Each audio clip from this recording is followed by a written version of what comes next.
जिस दिन हमारी सांसों की डोर थम जाएगी, जिस दिन हमारे दिल की धड़कन बंद हो जाएगी, ये सारा का सारा माल दूसरों का हो जाएगा। एक पैसा हमारी कब्र में हमारे साथ नहीं जाएगा, सारा पैसा, सारा माल, सारी दौलत हमारे वारिसों का हो जाएगा। जिस जमीनों जायदाद को बनाने के लिए आज इंसान अपने ही भाई के साथ बेईमानी करता है, अपने ही पड़ोसी का हक मार लेता है, अपने ही रिश्तेदार के साथ जुल्म सितम करता है, ये जमीन, ये जायदाद, ये सारी की सारी चीजें यहीं पर रह जाएंगी और हमें 2 गज जमीन के अंदर हमारे घर वाले ले जाकर के दफना देंगे कब्र के हवाले करके। बहुत मोहब्बत करता है आपका बेटा, लेकिन मरने के बाद आपकी लाश आपके घर में रखी होगी, आपका बेटा 24 घंटे से ज्यादा आपकी लाश को अपने घर में रखना गवारा नहीं करेगा। बहुत मोहब्बत करती है आपकी बीवी, लेकिन आपके मरने के बाद, हमारे मरने के बाद मेरे प्यारे साथियों, हमारी बीवियां भी 4 महीना 10 दिन तक हमारे मरने पर गम मनाएंगी, शोक मनाएंगी। उसके बाद उनकी जिंदगी भी नॉर्मल हो जाएगी। न बेटा अपने बाप के साथ कब्र में जाएगा, न बीवी अपने शौहर के साथ कब्र में जाएगी। लोग आएंगे आपकी कब्र में मिट्टी देकर के हाथ झाड़ के चले जाएंगे और गोया के ये पैगाम देंगे, यहाँ तक लहद तक आपकी ताजीम कर दी, अब आगे आपके आमाल जाने। गोया मिट्टी दे करके वो ये मैसेज दे देंगे कि ऐ मरने वाले, इसी कब्र से, इसी मिट्टी से तू पैदा हुआ था और आज हम तुझे मिट्टी के हवाले करके जा रहे हैं। इस कब्र के अंदर अब तू जाने और तेरा ईमान जाने, और तू जाने तेरा अकीदा जाने, और तू जाने तेरा अमल जाने। इस कब्र के अंदर हम तेरे कोई काम आने वाले नहीं। मेरे प्यारे साथियों, क्या हमारे दिल में इस बात की चिंता और इस बात की फिक्र नहीं पैदा होती कि हम उस कब्र की जिंदगी के लिए मेहनत करें? ये कब्र वो जगह है मेरे प्यारे साथियों। एक अंसारी सहाबी का जनाजा था, मदीना के अंदर एक अंसारी सहाबी का जनाजा था। हजरत बरा इब्ने आजिब कहते हैं, जनाजा तैयार हो रहा था, कब्र तैयार हो रही थी और मैयत को कब्र में उतारा जा रहा था। अल्लाह के प्यारे नबी भी जनाजे में शामिल थे। फजलस अला शफीरिल कब्री, अल्लाह के प्यारे नबी कब्र के किनारे बैठे हुए थे। आपके आसपास आपके सहाबा भी थे और मैयत को कब्र में उतारा जा रहा था। अल्लाह के प्यारे नबी वो सारा मंजर देख रहे थे, आप अपनी आंखों से देख रहे थे।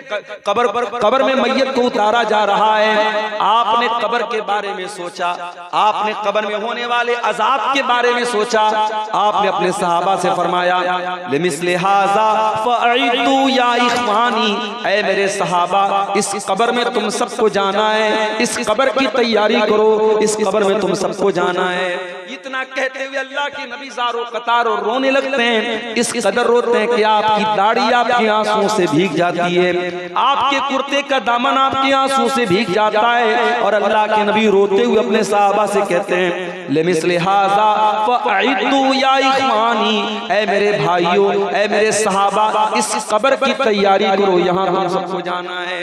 ओ लोगों, हमारे नबी तो कब्र को देख करके रो रहे हैं और हम इतने पत्थर दिल हो चुके हैं कि कब्र में अपने मुर्दे को दफन करने के बावजूद हमें कोई असर नहीं होता।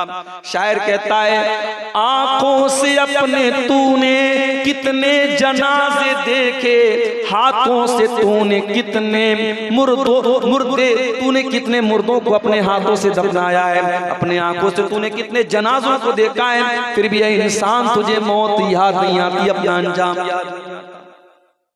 मरना तो हम सबको है मेरे प्यारे, कोई इंसान ऐसा नहीं है जो ये कह सके मैं हमेशा रहूंगा। मरना तो सबको, और ये भी नहीं पता कब मरना है।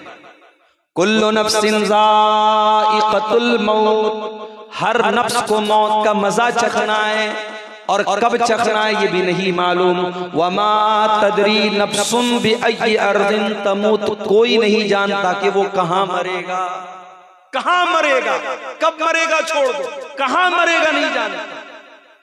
अभी ट्रेन का एक्सीडेंट हुआ, आपने सुना होगा।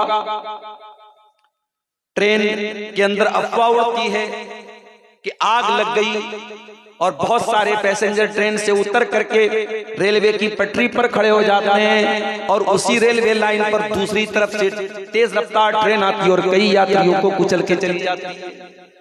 उन मुसाफिरों ने घर से निकलने के टाइम तो ये नहीं सोचा था कि इस तरीके से उनकी मौत हो जाएगी। उन्होंने तो ये सोचा था अपनी मंजिल पर पहुंचेंगे, अपने घर पहुंचेंगे, अपने रिश्तेदार के यहाँ पहुंचेंगे। वमा तदरी नफ्सुम बिअय्यि अर्दिन तमूत, कोई नहीं जानता कि कहाँ मरेगा, कब मरेगा, छोड़ कहाँ मरेगा, इस बात की भी गारंटी नहीं। ऐ इंसान तू कितना नादान है, तेरा मरना पक्का है और ये भी नहीं मालूम कि तू कब मरेगा और कहाँ मरेगा, फिर भी तू अपने अंजाम से बेखबर है। इक़्तरब लिन्नासि हिसाबुहुम व हुम फी गफलतिन मुरिदून, ओ लोगों तुम्हारे हिसाब का टाइम करीब है, तुम्हारे इम्तिहान का टाइम करीब है, फिर भी तुम गफलत में पड़े हुए। तुमसे बड़ा नादान कौन है, तुमसे बड़ा जाहिल कौन है, इंसान से बड़ा नादान कौन है। हमारे नबी तो कब्र को देख करके रोते हैं मेरे साथ। रात का आखिरी पहर है, अल्लाह के प्यारे नबी अपने बिस्तर से उठते हैं और घबराए घबराए आप हैं और आप घबराए हुए लहजे में कहते हैं अय्युहन्नास जातिल। आपने फरमाया कि ऐ मेरी उम्मत के लोगों, जाअतिल कारिया, खड़खड़ा देने वाली चीज आ चुकी है। जाअतिर राजिफा, कपकपा देने वाली चीज आ चुकी है। ततबउहर रादिफा, यानी इसराफील अलैहिस्सलाम के सूर फूकने का टाइम करीब आ चुका है। पहला सूर फूकेंगे, सारे के सारे इंसान, सारे हैवानात, सारे जानदार मर जाएंगे। ततबउहर रादिफा, फिर दूसरा सूर फूकेंगे, सारे के सारे जिंदा हो जाएंगे और मैदान महशर की तरफ इकट्ठा किए जाएंगे। जाल मौत बिमा फी, जाल मौत बिमा फी, ऐ मेरी उम्मत के लोगों, मौत आ चुकी है, मौत आने वाली है। मौत अपनी तमाम शक्तियों के साथ तुम्हारे पास आने वाली है। अल्लाह के नबी रात के आखिरी पहर में अपने बिस्तर से उठ करके अपनी उम्मत को मौत से खबरदार कर रहे हैं। मगर उम्मत कहाँ मौत के बारे में सोच रही है मेरे प्यारे साथ। उम्मत तो जिंदगी के बारे में सोच रही है। हमारी रातें, हमारे दिन, हम तो सिर्फ जिंदगी के बारे में सोचते हैं, मौत के बारे में कहां सोचते। अल्लाह के नबी के एक सहाबी थे, नाम नोट कर लो, नाम था साद बिन मुआज रजी अल्लाह ताला अन्हु। साद बिन मुआज रजी अल्लाह ताला अन्हु का इंतकाल होता है। हैवी बदन था उनका, भारी भरकम उनकी बॉडी थी। जब उनका जनाजा उठाया जाने लगा, जब साद बिन मुआज का जनाजा उठाया जाने लगा, जनाजा उठाने वालों ने कहा जनाजा बड़ा भारी था। मैयत तो बड़ी भारी थी लेकिन जनाजा बड़ा हल्का लग रहा है। अय अल्लाह के नबी, साद इब्ने मुआज का बदन तो बड़ा हैवी था लेकिन इनका जनाजा बड़ा हल्का मालूम हो रहा है, क्या बात है? आपने फरमाया इन्न लहू हमलतन गैरुकुम, ऐ मेरे सहाबा, साद बिन मुआज के जनाजे को फरिश्तों ने भी उठाया हुआ है। 70,000 फरिश्ते इनके जनाजे में शामिल हैं। ऐ मेरे सहाबा, ये साद बिन मुआज वो सहाबी हैं। इhtazza लहुल अर्श, इनके मरने के बाद अल्लाह का अर्श हिल गया था। अल्लाह के अर्श में हरकत आ गई थी, अल्लाह का अर्श हिलने लगा था। ये साद इब्ने मुआज वो सहाबी हैं, इनके इंतकाल के बाद आसमान के दरवाजे खोल दिए गए हैं। ये वो सहाबी हैं। साद इब्ने मुआज का इंतकाल हो चुका है, उनकी मैयत को कब्र में उतारा जा रहा है। अल्लाह के प्यारे नबी वही जनाजे में मौजूद हैं। मैयत को कब्र में उतारा जा रहा है। जब मैयत को कब्र में उतार लिया गया, अल्लाह के नबी के चेहरे पर घबराहट के आसार आ गए। आपका चेहरा बदल गया, आप घबराने लगे और आपने 3 मरतबा फरमाया सुभान अल्लाह, सुभान अल्लाह, सुभान अल्लाह। 3 मरतबा आपने सुभान अल्लाह का, 3 मरतबा अल्लाहु अकबर कहा। आपने जब घबरा करके 3 मरतबा तस्बीह पढ़ी, सहाबे किराम ने भी अपने नबी को तस्बीह पढ़ता हुआ देख करके तस्बीह पढ़ी। उसके बाद आपने फरमाया कि ऐ मेरे सहाबा, तज़ायक़ला साहिबुकुम अल कब्र, तुम्हारे इस साथी की कब्र इनके ऊपर तंग हो गई थी, इनकी कब्र ने इनको दबोच लिया था, इनकी कब्र ने इनको पकड़ लिया था। और आपने आगे ये भी फरमाया, इन्ना लिल कब्रि दम्मतन लौ नजा मिनहु लनजा साद इब्न मुआज़। ऐ मेरे सहाबा, ऐ मेरी उम्मत के लोगों, ये कब्र हर इंसान को दबोचेगी, ये कब्र हर इंसान को पकड़ेगी। और इस कब्र की पकड़ से अगर कोई बच सकता तो साद बिन मुआज़ बच जाते, मगर वो भी नहीं बचे, इस कब्र ने उनको भी पकड़ा है। उलमा लिखते हैं इस हदीस की शरह में कि कब्र का अजाब तो सबको नहीं होगा, मोमिन को कब्र का अजाब नहीं होगा, मगर कब्र सबको दबोचेगी, ताकि ये एहसास हो जाए कि अल्लाह तबारक व तआला का मामला आसान नहीं है। कब्र सबको दबोचेगी, सबको पकड़ेगी। अगर साद बिन मुआज़ जैसे सहाबी को कब्र दबोच रही है, मेरे प्यारे साथियों, हमारा और आपका क्या हाल होगा? आज किसी जंगल में आप चले जाएं, 4 व्हीलर के अंदर आप बैठे हुए हैं, कार के अंदर आप बैठे हुए हैं, और चारों तरफ अंधेरा हो जाए, अंधेरा छा जाए, और आप 4 व्हीलर के अंदर आराम से बैठे हैं, तब भी आपको डर महसूस होने लगेगा। अगर जंगल में चारों तरफ अंधेरा हो और आपकी गाड़ी की लाइट भी खराब हो जाए तो आपको डर लगने लगेगा। मेरे प्यारे साथियों, मरने के बाद जिस कब्र में हम सबको जाना है, उस कब्र में कोई रोशनी नहीं होगी, कोई लाइट नहीं होगी। वहां अगर लाइट आएगी, हमारे अमल से आएगी, हमारी नमाजों से आएगी, हमारे ईमान से आएगी, हमारी तौहीद से आएगी। अगर हमारे पास ईमान भी सही न होगा, हमारे पास अमल भी ठीक न होगा, मेरे प्यारे साथियों, हमारी कब्र में रोशनी हमको कौन ला के देगा? ये बड़ा ही खतरनाक मामला है कब्र का, मेरे प्यारे साथियों। इसीलिए हजरत उस्मान गनी रज़ी अल्लाह ताला अन्हु जब किसी कब्र को देखते थे, ज़ारो कतार रोने लगते थे, आंखों से आंसू जारी हो जाते थे। पूछने वाले ने पूछा, तज़कुरुल जन्नत वला तबकी, ऐ उस्मान क्या बात है, जन्नत आप देखते हैं तो नहीं रोते हैं, जहन्नम देखते हैं तो नहीं रोते हैं, जन्नत की बात आती है तो नहीं रोते हैं, जहन्नम की बात आती है तो नहीं रोते हैं। ऐ उस्मान क्या बात है कि आप कब्र को देख करके रोने लगते हैं? उस्मान गनी कहते हैं, ओ लोगों, मैंने अल्लाह के प्यारे नबी को ये फरमाते हुए सुना है। आपने फरमाया, इन्नल कब्र अव्वलु मंजिलिन मिन मनाजिलिल आखिरा, ये कब्र आखिरत की पहली मंजिल है। जिसने इस मंजिल को पार कर लिया, उसके लिए आगे की मंजिलें आसान है। तैयारी करना है मेरे प्यारे साथियों, उस कब्र की तैयारी। दुनिया की तैयारी तो हो ही जाएगी। दुनिया में अगर कुछ कमी भी रह गई, दुनिया में अगर अच्छा मकान नहीं बन पाया, दुनिया में बच्चे बहुत ऐशो आराम से नहीं रह पाए, इंशाअल्लाह अगर आपने आखिरत की तैयारी अच्छी की है तो दुनिया की नेमतों से कहीं ज्यादा बेहतर नेमतें हमें आखिरत में मिलेंगी। अपने प्यारे नबी की जिंदगी देखो मेरे प्यारे साथियों। हमारे प्यारे नबी ने दुनिया के ऐशो आराम को कभी अपनाने की कोशिश नहीं की। ऐसे भी हालात आए कि पेट पे पत्थर बांधना पड़ा। गज़वे खंदक के मौके पर अल्लाह के नबी के पास एक सहाबी आते हैं, अय अल्लाह के नबी, कई दिन से भूखा हूं, अपना पेट खोल करके दिखा देते हैं। अल्लाह के नबी, मैंने पेट पर पत्थर बांधा हुआ अपनी बॉडी को खड़ा करने के लिए। अय अल्लाह के नबी, कई दिन से खाना नहीं खाया है। अल्लाह के प्यारे नबी ने अपना पेट खोल के दिखा दिया, ऐ मेरे सहाबी, देख मेरे पेट पे 2-2 पत्थर बंधे हुए हैं, तू तो एक पत्थर बांधे हुए, देख तेरे नबी ने 2-2 पत्थर बांधे, आपने पेट पे पत्थर भी बांधे, आपके घर में 2-2 महीने तक चूल्हा भी नहीं जला। ऐसा भी वक्त आया, अम्मा आयशा फरमाती है, 2-2 महीना गुजर जाता था, मुहम्मदुर रसूलुल्लाह के घर में चूल्हा नहीं जलता था। पूछने वाले ने पूछा कि अम्मा आयशा, फिर आप लोगों की गुजर बसर कैसे होती थी? फरमाया कि हम खजूर खा करके और पानी पी करके गुजारा कर लिया करते थे।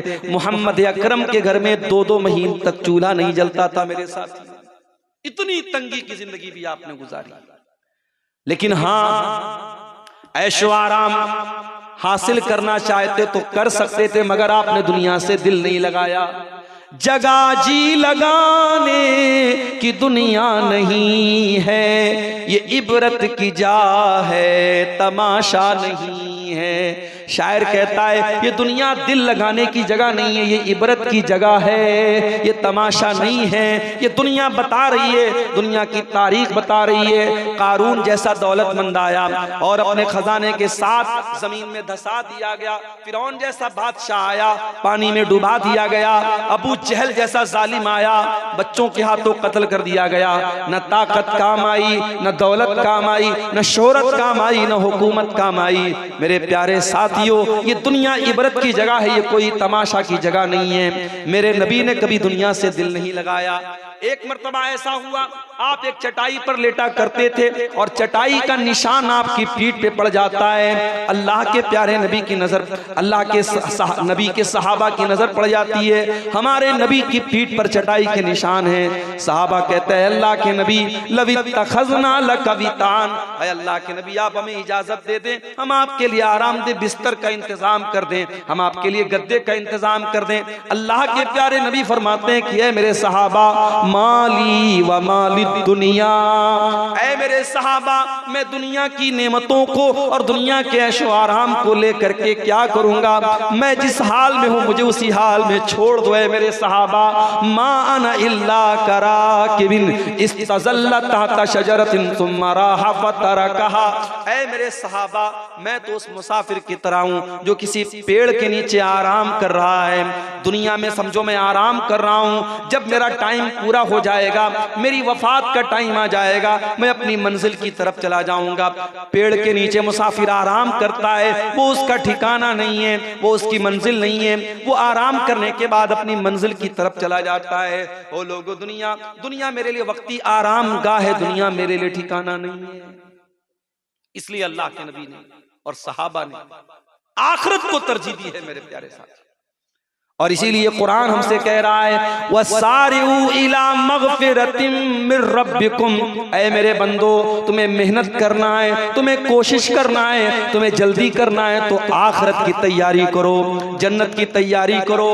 ओ नौजवानों, ओ लड़कियों के पीछे दीवाने होने वालों, ओ औरतों के चक्कर में पड़ने वालों, ओ औरतों के फितनों में पड़ने वालों, अल्लाह के नबी फरमाते हैं जन्नत की औरतों की खूबसूरती और जन्नत की औरतों की खुसूसियत बयान करते हुए अल्लाह के नबी फरमाते हैं वला नसीफुहा अला रासिहा खैरुम मिनद दुनिया व मा फीहा, जन्नती औरत के सर के ऊपर जो दुपट्टा होगा वो दुपट्टा दुनिया की तमाम नेमतों से बढ़कर के होगा।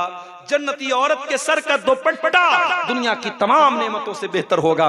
और अल्लाह के नबी फरमाते हैं लवित्तलात इम्रातुम मिन अहलिल जन्नति इलल अर्दी लअज़ाअत मा बैनहुमा, अगर जन्नत की कोई औरत दुनिया की तरफ झांक दे तो जमीन व आसमान के बीच का जो पोर्शन है, जो इलाका है, वो पूरा का पूरा रोशन हो जाएगा सिर्फ उसके झांक लेने से। इतनी खूबसूरत होंगी वो जन्नत की औरतें, उनके अंदर कोई कमी नहीं होगी, हर ऐब से पाक होंगी। मेरे अजीजों, मेरे नौजवानों, उस जन्नत की तरफ अल्लाह ताला कुरान में बार बार हमें शौक दिलाता है, हम उसकी तैयारी करें। उस जन्नत में हम कैसे जाएंगे, वो जन्नत हमें कैसे मिलेगी, हम उसके लिए तैयारी करें। और यही कामयाबी है मेरे प्यारे साथी। कामयाबी दुनिया की कामयाबी नहीं है। दुनिया का इंसान जो कामयाब है हो सकता है कल आखिरत में नाकाम हो जाए, और दुनिया में जो नाकाम है हो सकता है कल आखिरत में कामयाब हो जाए। असल कामयाबी आखिरत की कामयाबी है। इसीलिए अल्लाह कुरान में कहता है फमन ज़ुज़िया अनिन नारी व उदखिलल जन्नत फ़क़द फ़ाज़, जिसको अल्लाह ताला जहन्नम की आग से बचा ले और जिसको जन्नत में दाखिल कर दे वही कामयाब है। कितना टाइम हो गया?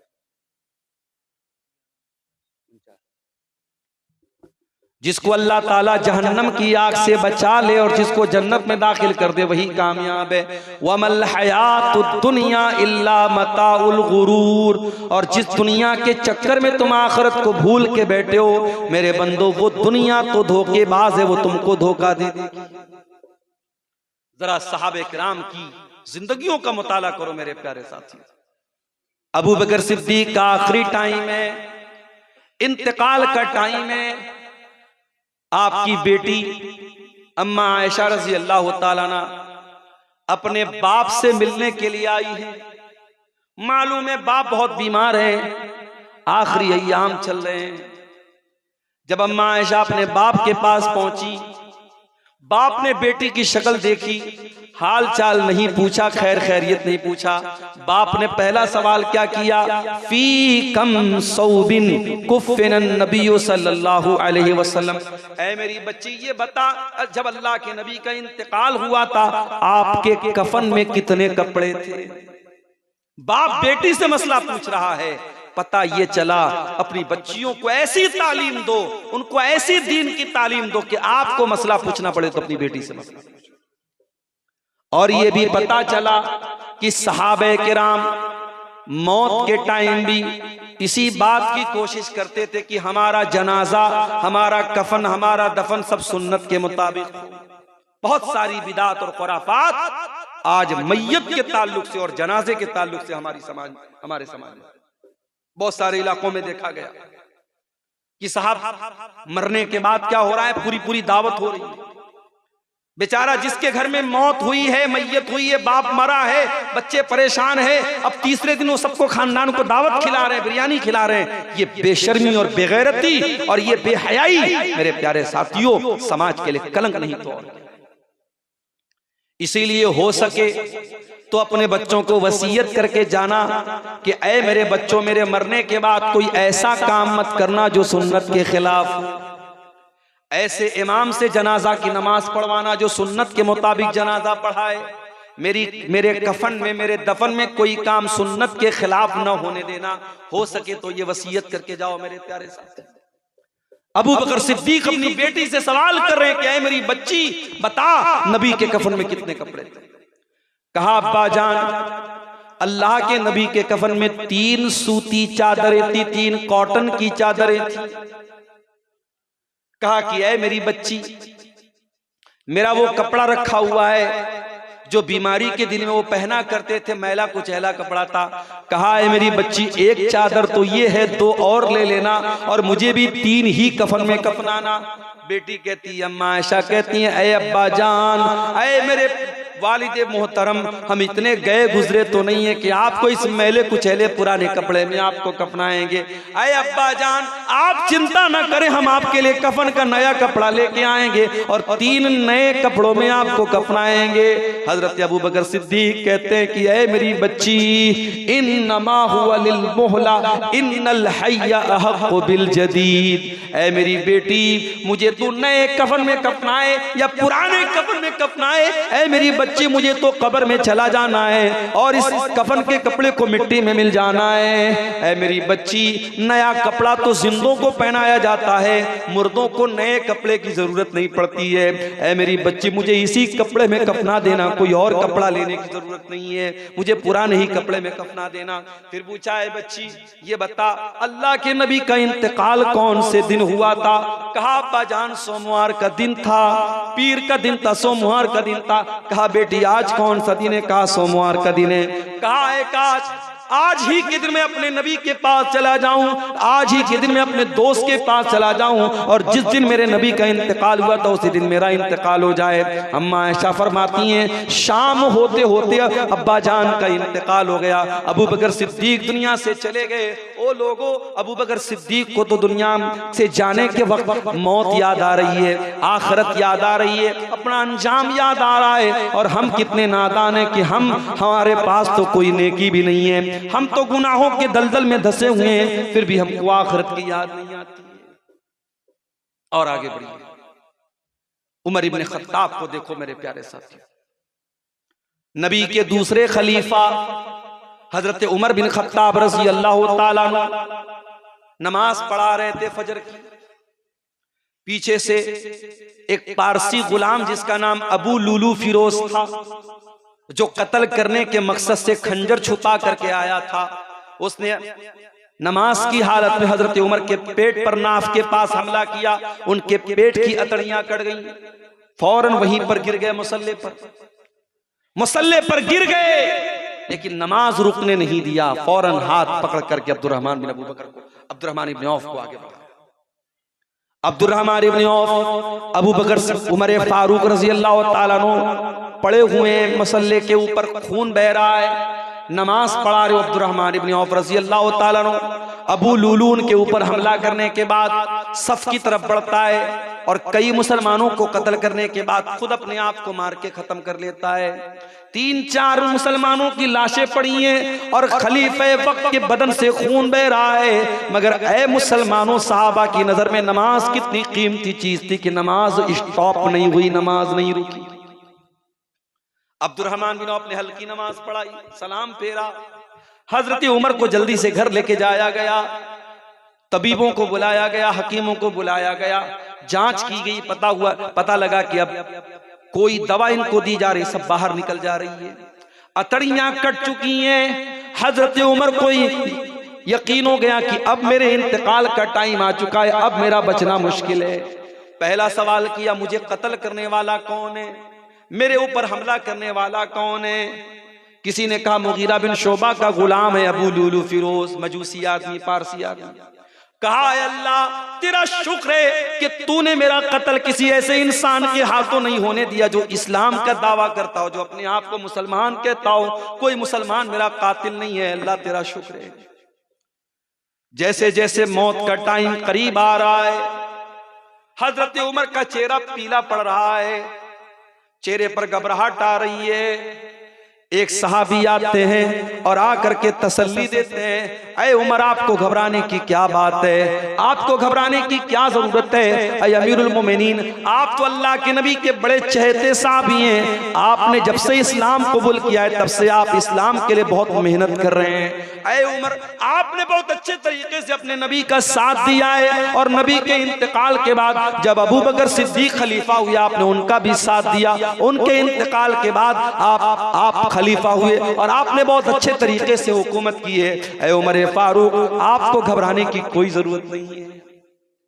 जरा जुमला सुनो मेरे भाइयों उमर फारूक का।